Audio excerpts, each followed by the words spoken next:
നിങ്ങളുടെ കാണാം government of India ministry of ടെക്സ്റ്റൈൽസിന് കീഴിൽ ഫംഗ്ഷനുകളുള്ള ടെക്സ്റ്റൈൽ കമ്മിറ്റിയുടെ പുതിയ റിക്രൂട്ട്മെൻറ്റ് നോട്ടിഫിക്കേഷൻ വന്നിട്ടുണ്ട്.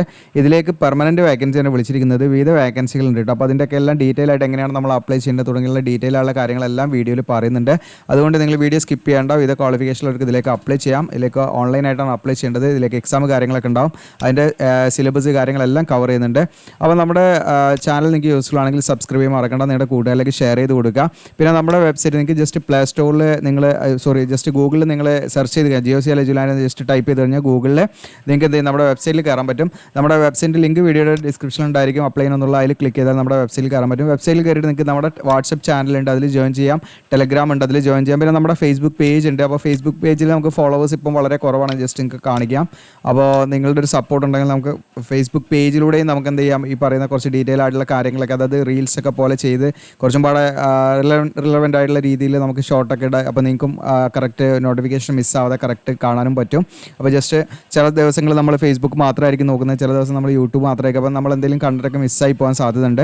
ഇപ്പോൾ നമുക്ക് 148 ഫോളോവേഴ്സേ ഉള്ളൂ. അപ്പോൾ നിങ്ങൾ എന്ത് ചെയ്യുക, ജസ്റ്റ് ഒന്ന് ഫോളോ ചെയ്ത് നമ്മുടെ ഫേസ്ബുക്ക് പേജ് ഒന്ന് സപ്പോർട്ട് ചെയ്യുക. ഓക്കെ, അതിലൂടെ നമുക്ക് അതിൻ്റെ ലൈവൊക്കെ ഇടാം. നിങ്ങൾക്ക് ഡൗട്ട് കാര്യങ്ങളൊക്കെ ഉണ്ടെങ്കിൽ നമുക്ക് ലൈവൊക്കെ കൊണ്ടുവരാനുള്ള സംവിധാനമൊക്കെ നമുക്ക് എളുപ്പമായിരിക്കും അതിൽ. അപ്പോൾ അതിൻ്റെ കാര്യങ്ങളൊക്കെ നമ്മൾ നോക്കാവുന്നതാണ്. അപ്പോൾ ഇതിലേക്ക് നമുക്ക് ഇനി റിക്രൂട്ട്മെൻറ്റ് വേക്കൻസി കാര്യങ്ങളാണ് നമ്മൾ നോക്കുന്നത്. ഡെപ്യൂട്ടി ഡയറക്ടറാണ് laboratory first post, group A പോസ്റ്റാണിത്. 2 വേക്കൻസിയാണ്, 2ഉം ജനറൽ വേക്കൻസിയാണ്. ഇതിലെ പേ ലെവലൊക്കെ നിങ്ങൾക്ക് ഇവിടെ നോക്കാവുന്നതാണ്. 2 ലക്ഷം വരെ ഉണ്ട്. അതോടൊപ്പം തന്നെ ഇതിൻ്റെ ഏജ് ലിമിറ്റ് 27-35 വയസ്സ് വരെയുള്ളവർക്ക് ഇതിലേക്ക് അപ്ലൈ ചെയ്യാം. ഇതിലേക്കുള്ള ക്വാളിഫിക്കേഷൻ എന്ന് പറയുന്നത് ഫിസിക്സോ അല്ലെങ്കിൽ കെമിസ്ട്രിയിലോ നമുക്ക് MSc ഉള്ളവർക്ക് ഇതിലേക്ക് അപ്ലൈ ചെയ്യാം. അതായത് PG ഉള്ളവർക്ക് ഇതിലേക്ക് അപ്ലൈ ചെയ്യാവുന്നതാണ്. പ്ലസ് അതിൻ്റെ കൂടെ ഒരു 5 വർഷത്തെ റിസർച്ച് എക്സ്പീരിയൻസും കൂടെ ഉണ്ടായിരിക്കണം എന്നുള്ളതാണ്. ഓക്കെ, അങ്ങനെയുള്ളവർക്ക് ഇതിലേക്ക് അപ്ലൈ ചെയ്യാൻ പറ്റുള്ളൂ. ഇനി അടുത്ത് നിങ്ങൾക്ക് അസിസ്റ്റൻറ്റ് ഡയറക്ടറാണ്. ഇതിലേക്ക് 4 വേക്കൻസി ഉണ്ട്. 3 വേക്കൻസി ജനറൽ, 1 വേക്കൻസി OBC. ഇതിൻ്റെ പേ സ്കെയിൽ നിങ്ങൾക്ക് ഇവിടെ കാണാൻ പറ്റും. 21-30 ഏജ് ലിമിറ്റ്. OBCക്ക് കാൻഡിഡേറ്റ്സിന് 33 വയസ്സ് വരെയും അപ്ലൈ ചെയ്യാവുന്നതാണ്. അപ്പോൾ ഇതിലേക്ക് നിങ്ങൾക്ക് ക്വാളിഫിക്കേഷൻ എന്ന് പറയുന്നത് ജസ്റ്റ് PG, അതായത് ഫിസിക്സിലോ അതല്ലെങ്കിൽ കെമിസ്ട്രിയിലോ ജസ്റ്റ് നിങ്ങൾ PG കഴിഞ്ഞവരാണെങ്കിൽ നിങ്ങൾക്ക് ഇതിലേക്ക് അപ്ലൈ ചെയ്യാം. മിനിമം ഒരു സെക്കൻഡ് ക്ലാസ് അല്ലെങ്കിൽ ഫസ്റ്റ് ക്ലാസ് ഉണ്ടായിരിക്കുന്ന കണ്ടീഷനാണ് കേട്ടോ. ഓക്കെ, അപ്പോൾ ഫസ്റ്റ് ക്ലാസ്സിലുള്ളവർക്കും സെക്കൻഡ് ക്ലാസ്സിലുള്ളവർക്കും ഇതിലേക്ക് അപ്ലൈ ചെയ്യാം. ജസ്റ്റ് നിങ്ങൾ ഫിസിക്സിലോ അല്ലെങ്കിൽ കെമിസ്ട്രിയിലോ ഒക്കെ നിങ്ങൾ PG കഴിഞ്ഞവരാണെങ്കിൽ നിങ്ങൾക്ക് തീർച്ചയായിട്ടും ഇതിലേക്ക് അപ്ലൈ ചെയ്യാവുന്നതാണ്. ഇതിനടുത്തത് നെയിം ഓഫ് പോസ്റ്റ് കൂടെ കാണാം. അസിസ്റ്റൻറ്റ് ഡയറക്ടറാണ്. EP ആൻഡ് OQ ആണ്. ഗ്രൂപ്പ് A ആണ് ഇതും വേക്കൻസി വരുന്നത്. മറ്റതും നമ്മുടെ അസിസ്റ്റൻറ്റ് ഡയറക്ടർ എന്ന് പറയുന്ന പോസ്റ്റും ഗ്രൂപ്പ് A ആണ് കേട്ടോ. ഓക്കെ, അപ്പോൾ ഇതിൽ നിങ്ങൾക്കുള്ള ക്വാളിഫിക്കേഷൻ എന്ന് പറഞ്ഞാൽ വേക്കൻസി എന്ന് പറഞ്ഞാൽ 5 പോസ്റ്റാണ് വന്നിരിക്കുന്നത്. 2 ജനറൽ, 2 OBC, 1 EWC ഇങ്ങനെ വന്നിരിക്കുന്നത്.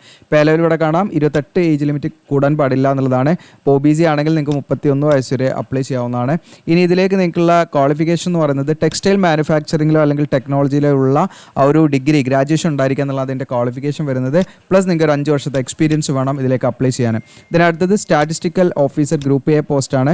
ഇതിലൊരു പോസ്റ്റ് അത് ജനറലാണ്. ആർക്ക് വേണമെങ്കിലും അപ്ലൈ ചെയ്യാം. അപ്പോൾ ജനറൽ വേക്കൻസി നിങ്ങൾ എവിടെ കണ്ടാലും ആർക്ക് വേണമെങ്കിലും അതിൽ അപ്ലൈ ചെയ്യുക എന്നുള്ളത് മനസ്സിലാക്കുക. ഇനി റിസർവ് വേക്കൻസി ഉണ്ട്. നിങ്ങൾക്ക് റിസർവ് വേക്കൻസിയിലേക്ക് അപ്ലൈ ആണെങ്കിൽ നിങ്ങൾ സെൻട്രൽ ഗവൺമെൻറ് പർപ്പസിന് വേണ്ടി തയ്യാറാക്കിയ കാറ്റഗറി സർട്ടിഫിക്കറ്റ് നിങ്ങളുടെ കയ്യിലുണ്ടായിരിക്കണം. കമ്മ്യൂണിറ്റി സർട്ടിഫിക്കറ്റ് ഒക്കെ നിങ്ങളുടെ കയ്യിലുണ്ടായിരിക്കണം. അതായത് OBC ആണെങ്കിൽ OBC NCL ആണ് വേണ്ടത്. SC/ST ആണെങ്കിൽ SC/ST സർട്ടിഫിക്കറ്റ്. EWC ആണെങ്കിൽ EWC കേട്ടോ. അതല്ലെങ്കിൽ ജനറൽ വേക്കൻസിയിലേക്ക് അപ്ലൈ ആണെങ്കിൽ അതിൻ്റെ ആവശ്യമില്ല, നിങ്ങൾ മനസ്സിലാക്കുക. ഇനി ഇവിടെ നിങ്ങൾക്ക് കാണാം, ഇതിൻ്റെ പേ ലെവൽ കാണാം. അതുപോലെ 25-35 വയസ്സ് വരെയാണ് ഇതിലേക്ക് അപ്ലൈ ചെയ്യാനുള്ള ആ ഒരു ഏജ് ലിമിറ്റ് വരുന്നത്. ഇതിലേക്ക് നിങ്ങൾക്ക് ഈ പറയുന്ന സെക്കൻഡ് ക്ലാസ്സോടുകൂടിയുള്ള PG ആണ് പറയുന്നത്. അത് ഈ പറയുന്ന മാത്തമാറ്റിക്സോ അല്ലെങ്കിൽ സ്റ്റാറ്റിസ്റ്റിക്സിലോ ഉള്ള ഒരു PG, ജസ്റ്റ് എന്താണ് പോസ്റ്റ് ഗ്രാജുവേറ്റ് ഡിഗ്രി ഉണ്ടെങ്കിൽ ഇതിലേക്ക് നിങ്ങൾക്ക് അപ്ലൈ ചെയ്യാം. ഓക്കെ, 5 ഇയേഴ്സ് എക്സ്പീരിയൻസും കൂടെ വേണം കേട്ടോ. അതിൻ്റെ കൂടെ 5 ഇയേഴ്സ് എക്സ്പീരിയൻസ് വേണം സ്റ്റാറ്റിസ്റ്റിക്കൽ വർക്കുമായി ബന്ധപ്പെട്ട്. അടുത്ത് ക്വാളിറ്റി അഷുറൻസ് ഓഫീസറാണ്. ഇതിൽ ഗ്രൂപ്പ് B പോസ്റ്റാണ്. 15 വേക്കൻസിയിലുണ്ട്. ജനറൽ 8, അതുപോലെ SCക്ക് 4, OBCക്ക് 1, STക്ക് 1, EWC 1 ഇങ്ങനെയാണ് വന്നിരിക്കുന്നത്. പേ സ്കെയിലൊക്കെ ഇവിടെ കാണാം. നിങ്ങൾക്ക് 25 ഏജ് ലിമിറ്റ് വരുന്നത്. അല്ലെങ്കിൽ OBC ആണെങ്കിൽ 28 വയസ്സ് വരെ അപ്ലൈ ചെയ്യാം. SC/ST ആണെങ്കിൽ 30 വയസ്സ് വരെ. അതായത് ഇവിടെ ഇപ്പം SCക്കും STക്കും വേക്കൻസി ഉണ്ട്. അതുകൊണ്ട് 30 വയസ്സ് വരെ അവർക്കും അപ്ലൈ ചെയ്യാവുന്നതാണ്. ഇതിൻ്റെ ക്വാളിഫിക്കേഷൻ വരുന്നത് നിങ്ങൾക്ക് ഡിഗ്രിയോ ഡിപ്ലോമ ഇൻ ടെക്സ്റ്റൈൽ മാനുഫാക്ചറിലോ അല്ലെങ്കിൽ ടെക്നോളജിയിലോ ഉള്ള ഡിഗ്രിയോ അല്ലെങ്കിൽ ഡിപ്ലോമയാണ് സെക്കൻഡ് ക്ലാസ്സോട് കൂടിയിട്ട്. അപ്പോൾ നിങ്ങൾക്ക് ടെക്സ്റ്റൈൽ മാനുഫാക്ചറിലോ അല്ലെങ്കിൽ ടെക്നോളജിയിലോ ഉള്ള ടെക്സ്റ്റൈൽ ടെക്നോളജിയിലോ ഉള്ള നിങ്ങൾക്ക് ഈ പറയുന്ന ഡിഗ്രിയോ അല്ലെങ്കിൽ ഡിപ്ലോമയോ ഉണ്ടെങ്കിൽ തീർച്ചയായിട്ടും ഇതിലേക്ക് അപ്ലൈ ചെയ്യാം. വേറെ എക്സ്പീരിയൻസോ മറ്റ് കാര്യങ്ങളൊന്നും വേണ്ട. അത്യാവശ്യം വേക്കൻസി ഉണ്ട്. ഇനി അതല്ലെങ്കിൽ മറ്റൊരു രീതിയിൽ ഇതിലേക്ക് അപ്ലൈ ചെയ്യാം. അതായത് നിങ്ങൾക്ക് ഈ പറയുന്ന ഹാൻഡ്ലൂം ടെക്നോളജിയിലുള്ള ഡിപ്ലോമ കഴിഞ്ഞവരാണെങ്കിലും അവർക്കും ഇതിലേക്ക് അപ്ലൈ ചെയ്യാവുന്നതാണ്. ഇനി ഇതുമായി ബന്ധപ്പെട്ട് ഈ പറയുന്ന ഹാൻഡ്ലൂം ആൻഡ് ടെക്സ്റ്റൈൽ ടെക്നോളജിയുമായി ബന്ധപ്പെട്ട് ഇക്വലൻ്റ് ആയിട്ടുള്ള ക്വാളിഫിക്കേഷൻ എന്തെങ്കിലും ഡിപ്ലോമ നിങ്ങൾ എടുത്തിട്ടുണ്ടെങ്കിൽ അത് വെച്ച് നിങ്ങൾക്ക് ഇതിലേക്ക് അപ്ലൈ ചെയ്യാമെന്ന് വ്യക്തമായിട്ട് പറയുന്നുണ്ട് കേട്ടോ. ഓക്കെ, ഫ്രഷേഴ്സിന് അപ്ലൈ ചെയ്യാൻ പറ്റില്ല. ഫ്രഷേഴ്സിന് അപ്ലൈ ചെയ്യാൻ പറ്റില്ല. ഞാൻ ഇത് കണ്ടില്ല കേട്ടോ. ഇവിടെ എക്സ്പീരിയൻസ് ഇതിൻ്റെ അടുത്ത പേജിൽ അതുകൊണ്ടാണ് സംഭവിച്ചത്. അപ്പോൾ ഇവിടെയും 2 വർഷത്തെ എക്സ്പീരിയൻസ് വേണം കേട്ടോ. മിനിമം നമുക്ക് 2 വർഷത്തെ വർഷത്തെ എക്സ്പീരിയൻസ് വേണം ഈ പോസ്റ്റിലേക്ക് അപ്ലൈ ചെയ്യാൻ. ഇത് ഫ്രഷേഴ്സിന് പറ്റില്ല, പ്രത്യേകം ശ്രദ്ധിക്കുക. ഇനി അടുത്ത നെയിം ഓഫ് പോസ്റ്റ് നിങ്ങളുടെ ക്വാളിറ്റി അഷുറൻസ് ഓഫീസറാണ്. ഇതിൽ ഗ്രൂപ്പ് ബി പോസ്റ്റാണ്. 4 വേക്കൻസി, 3 ജനറൽ, 1 EWS ഇങ്ങനെയാണ് വന്നിരിക്കുന്നത്. പേലയിൽ കാണാം 21-27 ഏജ് ലിമിറ്റ് വരുന്നത്. ഇനി ഇതിൽ നിങ്ങൾക്ക് master's degree in science of ടെക്നോളജിയാണ് പറയുന്നത്. അതായത് MSc or MTech കഴിഞ്ഞവർക്കൊക്കെ ഇതിലേക്ക് അപ്ലൈ ചെയ്യാം. ഇനി അതല്ലെങ്കിൽ നിങ്ങൾക്ക് ഈ പറയുന്ന first or second class bachelor's degree നിങ്ങൾക്ക് പറയുന്ന സയൻസ് ഓഫ് ടെക്നോളജി കഴിഞ്ഞവർക്ക് അപ്ലൈ ചെയ്യാം. പക്ഷേ ബാച്ചിലേഴ്സ് ഡിഗ്രി ആണെങ്കിൽ അവർക്ക് 4 years എക്സ്പീരിയൻസ് വേണം. മാസ്റ്റേഴ്സ് ഡിഗ്രി ആണെങ്കിൽ എക്സ്പീരിയൻസ് വേണ്ട, ഫ്രഷേഴ്സിന് അപ്ലൈ ചെയ്യാം. ഇനി അതും അല്ലെങ്കിൽ നിങ്ങൾക്ക് ഡിപ്ലോമ കഴിഞ്ഞവരാണെങ്കിലും ടെക്സ്റ്റൈൽ കെമിസ്ട്രി അല്ലെങ്കിൽ ടെക്നോളജിയിലുള്ള ഡിപ്ലോമ കഴിഞ്ഞവരാണെങ്കിലും അവർക്കും ഇതിലേക്ക് അപ്ലൈ ചെയ്യാം. പക്ഷേ അവർക്ക് 6 വർഷത്തെ എക്സ്പീരിയൻസ് ഉണ്ടായിരിക്കണം എന്നുള്ള കണ്ടീഷനാണ് കേട്ടോ. എന്നാൽ മാസ്റ്റേഴ്സ് ഡിഗ്രി കഴിഞ്ഞവരാണെങ്കിൽ അവർക്ക് എന്ത് വേണ്ട, ഇതിലേക്ക് എക്സ്പീരിയൻസ് വേണ്ട. ബാച്ചിലേഴ്സ് ഡിഗ്രിയും അതുപോലെ ഡിപ്ലോമ കഴിഞ്ഞവരാണെങ്കിൽ അവർക്ക് എക്സ്പീരിയൻസ് വേണം. ഇനി ഇവിടെ ഫീൽഡ് ഓഫീസറാണ് ഗ്രൂപ്പ് ബി. 3 വേക്കൻസി, 3 ജനറലാണ്. ഇതിലേക്ക് നിങ്ങൾക്ക് 22-28 ഏജ് ലിമിറ്റ് വരുന്നത്. ഇതിൻ്റെ ക്വാളിഫിക്കേഷൻ എന്ന് പറയുന്നത് സെക്കൻഡ് ക്ലാസ്സോടുള്ള PG ഡിഗ്രിയാണ്. മാത്തമാറ്റിക്സിലോ അല്ലെങ്കിൽ സ്റ്റാറ്റിസ്റ്റിക്സിലോ അല്ലെങ്കിൽ ഇക്കണോമിക്സിലോ അല്ലെങ്കിൽ കൊമേഴ്സിലോ അല്ലെങ്കിൽ ബിസിനസ് മാനേജ്മെൻറ്റിലോ ഉള്ള ജസ്റ്റ് സെക്കൻഡ് ക്ലാസ്സോടുള്ള PG ഉള്ളവർക്ക്, അതായത് പോസ്റ്റ് ഗ്രാജുവേറ്റ് ഡിഗ്രി ഉള്ളവർക്ക് ഇതിലേക്ക് അപ്ലൈ ചെയ്യാൻ. വേറെ എക്സ്പീരിയൻസോ കാര്യങ്ങളൊന്നും വേണ്ട, ഫ്രഷേഴ്സിന് അപ്ലൈ ആവുന്ന വേക്കൻസിയാണത്. ഇനി അടുത്തത് നിങ്ങൾക്ക് ലൈബ്രറിയനാണ്. ഗ്രൂപ്പ് ബി പോസ്റ്റാണ്. 1 വേക്കൻസിയാണ്, ജനറലാണ്. ഇതിൽ 20-27 ഏജ് ലിമിറ്റ് വരുന്നത്. ഇതിലേക്ക് നിങ്ങൾക്ക് സയൻസിലുള്ള ഗ്രാജുവേഷൻ, ജസ്റ്റ് നിങ്ങൾക്ക് ബാച്ചിലർ ഓഫ് സയൻസ് കഴിഞ്ഞിരിക്കുക, പ്ലസ് അതിൻ്റെ കൂടെ നിങ്ങൾക്ക് ലൈബ്രറി സയൻസിലുള്ള ഡിഗ്രിയോ അല്ലെങ്കിൽ ഡിപ്ലോമയോ ഉണ്ടായിരിക്കണം. അങ്ങനെയുള്ളവർക്ക് ഇതിലേക്ക് അപ്ലൈ ചെയ്യാൻ പറ്റുള്ളൂ. എക്സ്പീരിയൻസോ കാര്യങ്ങളൊന്നും വേണ്ട. ഇതിനടുത്ത് അക്കൗണ്ടൻറ്റ് ഗ്രൂപ്പ് ബി ആണ്. 2 വേക്കൻസി, 2 ജനറലാണ്. പേ ലെവലിലൂടെ കാണാൻ നിങ്ങൾക്ക് 25-30 ഏജ് ലിമിറ്റ് വരുന്നത്. ഇതിൻ്റെ ക്വാളിഫിക്കേഷൻ എന്ന് പറഞ്ഞാൽ ഒന്നെങ്കിൽ MCOM അല്ലെങ്കിൽ BCOM ആണ്. BCOM ആണെങ്കിൽ മിനിമം സെക്കൻഡ് ക്ലാസ് എങ്കിലും വേണം എന്നുള്ളതാണ്. MCOM ആണ് ജസ്റ്റ് പാസ് ആണെങ്കിൽ നിങ്ങൾക്ക് ഇതിലേക്ക് അപ്ലൈ ചെയ്യാം. പക്ഷേ 4 to 5 years ഉള്ള ഒരു എക്സ്പീരിയൻസ്, നമുക്ക് അക്കൗണ്ടിങ്ങിലുള്ള എക്സ്പീരിയൻസ് വേണമെന്നുള്ളതാണ്. അങ്ങനെയുള്ളവർക്കാണ് അതിലേക്ക് അപ്ലൈ ചെയ്യാൻ പറ്റുക. ഇതിനടുത്ത് ജൂനിയർ ക്വാളിറ്റി അഷുറൻസ് ഓഫീസറാണ്. ഗ്രൂപ്പ് സി പോസ്റ്റാണ്. ഇതിലേക്ക് 7 വേക്കൻസി ഉണ്ട്. ജനറൽ 4, SC 2, EWS 1 ആണ്. അപ്പോൾ ഇതിൻ്റെ പേ ലെവൽ എടുക്കണം 19-25 ഏജ് ലിമിറ്റ് വരുന്നത്.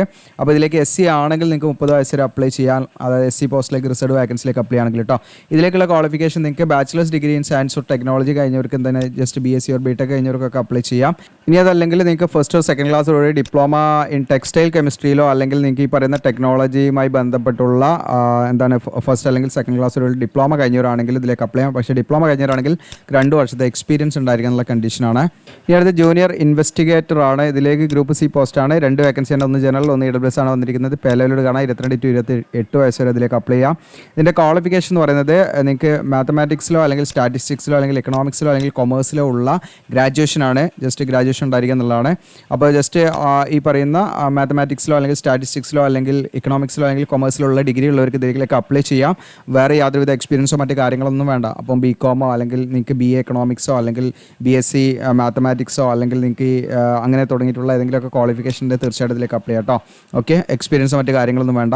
ഇനി അടുത്ത ജൂനിയർ ട്രാൻസ്ലേറ്റർ ആണ്. ഗ്രൂപ്പ് സി പോസ്റ്റാണ്. 1 വേക്കൻസിയാണ്, ജനറലാണ്.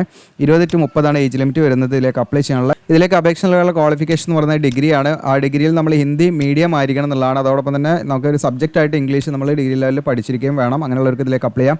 ഇനി അതല്ലെങ്കിൽ നിങ്ങൾക്ക് ഇംഗ്ലീഷ് എന്താണ് മീഡിയം ആയിട്ടും ഹിന്ദി ഒരു സബ്ജക്റ്റായിട്ടും നമ്മൾ പഠിച്ചിരിക്കണം. അങ്ങനെ ഡിഗ്രി ഉള്ളവർക്ക് ഇതിലേക്ക് അപ്ലൈ ചെയ്യാം. പക്ഷേ 2 വർഷത്തെ എക്സ്പീരിയൻസ് വേണം. ട്രാൻസ്ലേഷനുള്ള എക്സ്പീരിയൻസ് ഉണ്ടായിരിക്കണം എന്നുള്ളതാണ്.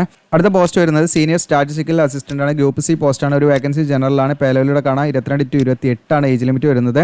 ഇതിലേക്കുള്ള ക്വാളിഫിക്കേഷൻ ഒന്നാമതായിട്ട് വേണ്ടത് നമുക്ക് അറ്റ്ലീസ്റ്റ് സെക്കൻഡ് ക്ലാസ്സിലുള്ള ഒന്നെങ്കിൽ മാത്തമാറ്റിക്സിലോ അല്ലെങ്കിൽ സ്റ്റാറ്റിസ്റ്റിക്സിലോ ഉള്ള ഡിഗ്രിയാണ്, ജസ്റ്റ് ഗ്രാജുവേഷനാണ്.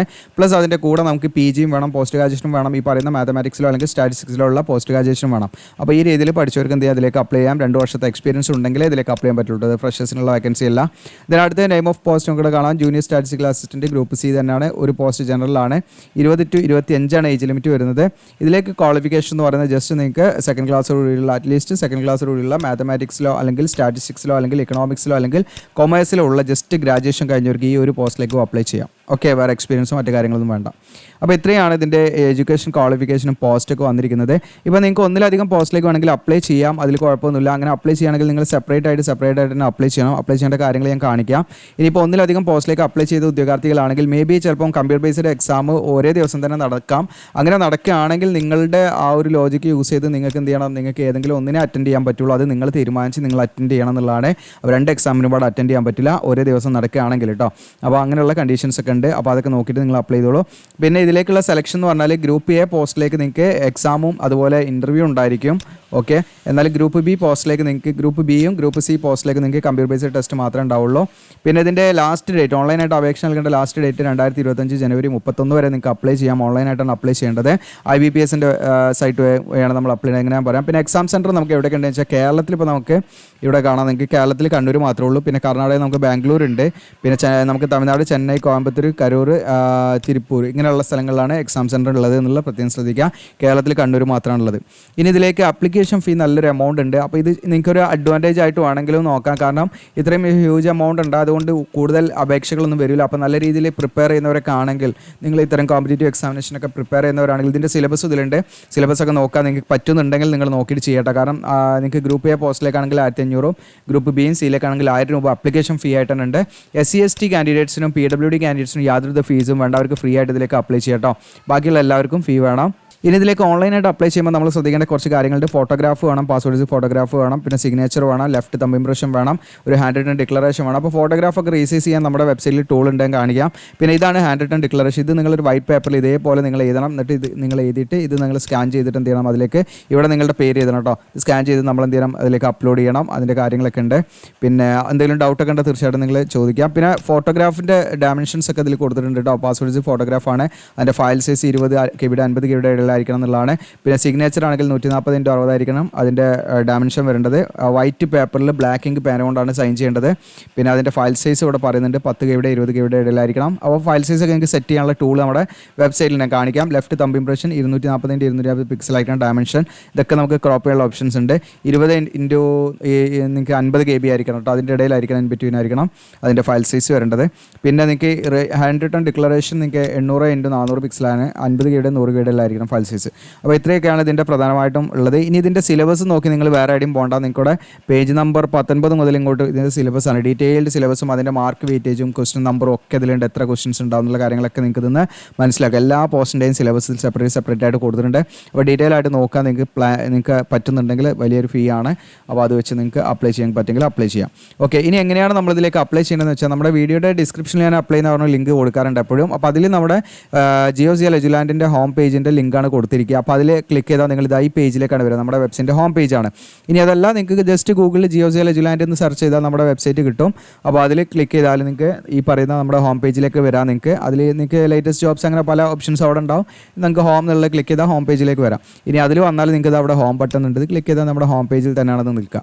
ഇങ്ങനെ താഴോട്ട് നീക്കി കഴിഞ്ഞാൽ ഇവിടെ നമ്മുടെ വാട്സപ്പ് ചാനൽ, ടെലഗ്രാം അതിലൊക്കെ ജോയിൻ ചെയ്യാം. പിന്നെ ഫേസ്ബുക്കിൽ നിങ്ങൾ ഫോളോ ചെയ്തൊന്ന് സപ്പോർട്ട് ചെയ്യുക. കാരണം നമുക്ക് ഫേസ്ബുക്ക് ഫോളോവേഴ്സ് വളരെ കുറവാണ്. നമ്മൾ ഫേസ്ബുക്കിലും അവിടെ ഒന്ന് ആക്റ്റീവ് ആവാൻ വേണ്ടിയിട്ടാണ്. ഓക്കെ, അപ്പോൾ നിങ്ങൾക്കും അതിൻ്റെ ഒരു നമുക്ക് ലൈവ് ഒക്കെ ഇട്ടാൽ നിങ്ങൾക്കുള്ള ഡൗട്ടൊക്കെ പെട്ടെന്ന് നമുക്ക് ക്ലിയർ ചെയ്യാനൊക്കെ ചെറിയ ലൈവ് ഒക്കെ ഇടാൻ പറ്റും അതിൽ. അപ്പോൾ അതുകൊണ്ടാണ് അതൊക്കെ നമുക്ക് അങ്ങനെ യൂസ് ചെയ്യാം. അപ്പോൾ നിങ്ങൾ അതിൽ ഫോളോ ചെയ്യാം. പിന്നെ അതിൽ മെസ്സേജൊക്കെ അയക്കാൻ പറ്റും നിങ്ങൾക്ക്. അങ്ങനെയുള്ള കാര്യങ്ങളൊക്കെ ചെയ്യാം. ഇനി ഇവിടെ നിങ്ങൾക്ക് ലേറ്റസ്റ്റ് ജോബ്സിൻ്റെ അവിടെ കാണാം. ഇത് നമ്മൾ കുറച്ച് ദിവസം മുൻപ് ചെയ്ത ഒരു പോസ്റ്റാണ്. നമ്മളത് ഇപ്പോഴാണ് വീഡിയോ ചെയ്യുന്നത്, സമയം കിട്ടാത്തത് കൊണ്ടാണ്. അപ്പോൾ ഇവിടെ സെൻട്രൽ ഗവൺമെൻറ് ജോബ്സിൻ്റെ അവിടെ ഉണ്ട്, നിങ്ങൾക്ക് ഇവിടെ കാണാം. ഇപ്പം നിങ്ങൾക്ക് ഇവിടെ കാണുന്നില്ല. ഇനിയിപ്പോൾ നമ്മൾ വീഡിയോ ചെയ്ത് കുറേ ദിവസം കഴിഞ്ഞാൽ ഇവിടെ കാണില്ല, ഈ കോളത്തിൽ കാണില്ല. ഇവിടെ റീഡ് മോർ എന്നുള്ള ക്ലിക്ക് ചെയ്യേണ്ടി വരും നിങ്ങൾക്ക് കാണണമെങ്കിൽ കേട്ടോ.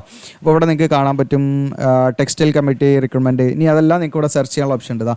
നമ്മുടെ തന്നെ സെർച്ച് ബാർ ഉണ്ട്. ജസ്റ്റ് നിങ്ങൾക്ക് അതിൽ പോയിട്ട് ജസ്റ്റ് ഒന്ന് സെർച്ച് ചെയ്താൽ നിങ്ങൾക്ക് അതിൽ കിട്ടും. ഓക്കെ, അപ്പോൾ അങ്ങനെയുള്ള ഓപ്ഷൻസ് ഉണ്ട്. അപ്പോൾ നിങ്ങൾക്ക് ഇതാ ഇവിടെ ജസ്റ്റ് റീഡ് മോർ എന്നുള്ള ക്ലിക്ക് ചെയ്താൽ അങ്ങനെ പോയാൽ മതി. നെക്സ്റ്റ് പേജ് പോകാം കേട്ടോ. ഇപ്പോൾ ഇവിടെ ഉണ്ട് ടെക്സ്റ്റൈൽ കമ്മിറ്റി എന്നുള്ളതിൽ ക്ലിക്ക് ചെയ്യാം. അതിൽ ക്ലിക്ക് ചെയ്യുന്ന സമയത്ത് പേജ് ഓപ്പൺ ആയി വരും. നിങ്ങൾക്ക് ഇവിടെ കാണാം. താഴോട്ട് ഇങ്ങനെ സ്ക്രോൾ ഡൗൺ ചെയ്യുക. ഇമ്പോർട്ടൻറ്റ് ഡീറ്റെയിൽസ് കാര്യങ്ങളൊക്കെ ഇതിൽ കൊടുത്തിട്ടുണ്ട്. ഇവിടെ നിങ്ങൾക്ക് കാണാൻ നോട്ടിഫിക്കേഷൻ ഇവിടെ നിന്ന് ഡൗൺലോഡ് ചെയ്യാം. അപ്പോൾ ഞാൻ കാണിച്ച ആപ്ലിക്കേഷൻ ഫോം എന്നുള്ളതിൽ ക്ലിക്ക് ചെയ്യാം. ആപ്ലിക്കേഷൻ ഫോമിൽ ക്ലിക്ക് ചെയ്യുമ്പോൾ IBPSൻ്റെ പ്ലാറ്റ്ഫോമിലൂടെയാണ് അപ്ലൈ ചെയ്യുന്നത്. നിങ്ങൾക്ക് സ്റ്റാർട്ടിംഗ് ഡേറ്റ് December 23 മുതൽ January 31 വരെയാണ് അപ്ലൈ ചെയ്യാനുള്ള ലാസ്റ്റ് ഡേറ്റ്. അപ്പോൾ ആദ്യമായിട്ട് വരുന്നതാണെങ്കിൽ click here for new registration എന്നുള്ള ബട്ടൺ ക്ലിക്ക് ചെയ്യുക. നിങ്ങളുടെ ഫസ്റ്റ് നെയിമും മിഡിൽ നെയിമും കാര്യങ്ങളും മെയിൽ ID ഒക്കെ കൊടുത്ത് അങ്ങനെ നിങ്ങൾ പോവുക. പിന്നെ ഫോട്ടോ സിഗ്നേച്ചർ അപ്ലോഡ് ചെയ്യുക. പിന്നെ മറ്റു ഡീറ്റെയിൽസ്, പിന്നെ പ്രിവ്യൂ, പിന്നെ left thumb impression, hand written ഡിക്ലറേഷനും അപ്ലോഡ്സ് എന്നുള്ളത്, പിന്നെ പേയ്മെൻറ്റ്. ഇങ്ങനെയാണ് നമ്മൾ ചെയ്ത് സേവ് ആൻഡ് നെക്സ്റ്റ് എന്നുള്ള ലെവലിൽ നമ്മൾ ചെയ്ത് പോയാൽ മതി. ഓക്കെ, അപ്പോൾ എന്തെങ്കിലും നിങ്ങൾക്ക് ചെയ്യാൻ പ്രയാസങ്ങളൊക്കെ ഉണ്ടെങ്കിൽ നമുക്ക് ഈ പറയുന്ന രീതിയിൽ ഫേസ്ബുക്കിലൊക്കെ ലൈവ് ഇട്ടിട്ട് നിങ്ങൾക്കുള്ള ഡൗട്ട് കാര്യങ്ങളൊക്കെ നമുക്ക് അത് ഇൻസ്റ്റൻ്റ് ആയിട്ട് തന്നെ നിങ്ങൾക്ക് സോൾവ് ചെയ്യാൻ പറ്റുന്ന രീതിയിലൊക്കെ ചെയ്യാം. അപ്പോൾ ഫേസ്ബുക്കിലൊക്കെ നിങ്ങൾ എന്ത് ചെയ്യുക, സപ്പോർട്ട് ചെയ്യുക, നിങ്ങൾ ഫോളോ ചെയ്യുക, നിങ്ങളുടെ കൂട്ടുകാരിലേക്ക് ഷെയർ ചെയ്ത് കൊടുക്കുക മാക്സിമം. Thank you.